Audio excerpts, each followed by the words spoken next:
بسم اللہ الرحمن الرحیم۔ اصلاح ٹی وی میں ناصر اقبال کا آپ کو سلام۔ معزز سامعین، تعلیم کے سفر میں بڑھتے بڑھتے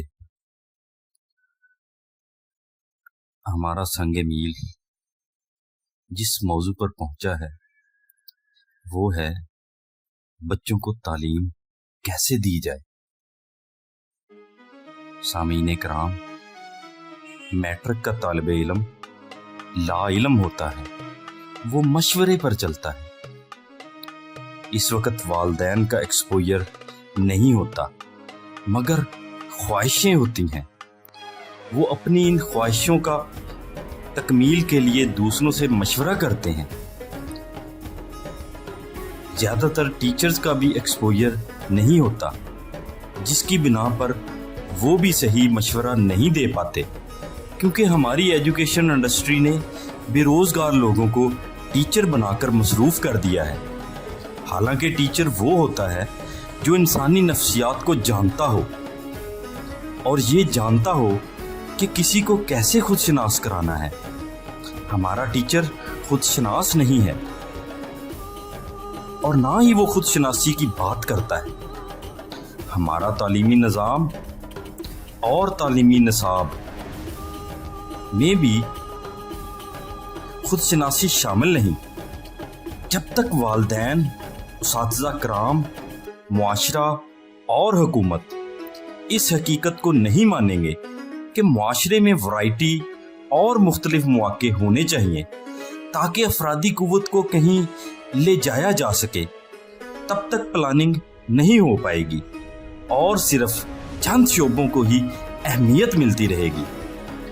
ہمیں اپنے بچوں کو زمانہ طالب علمی میں ہی یہ شعور دینا چاہیے کہ وہ اپنے شوق اور پروفیشن کو ایک کریں، کیونکہ اسی میں کامیابی اور تبدیلی ممکن ہو سکے۔ زمانہ جدید کے مطابق تعلیم کی تعریف یہ ہے: تعلیم وہ چیز ہے جس سے خود شناس لوگ پیدا ہوتے ہیں۔ اگر اپنی تلاش ہوگی، اپنی صلاحیتوں اور انسپائریشن کے بارے میں علم ہوگا تو منزل ملنا آسان ہو جائے گی۔ اگر کوئی سمت نہ ہو تو منزل نہیں ملا کرتی۔ والدین اور ٹیچرز کو چاہیے کہ وہ اپنا ایکسپوئر بڑھائیں۔ جن چیزوں کا بچوں کو میٹرک کے رزلٹ کے بعد پتہ چلتا ہے، ان کے بارے میں انہیں پہلے معلوم ہونا چاہیے۔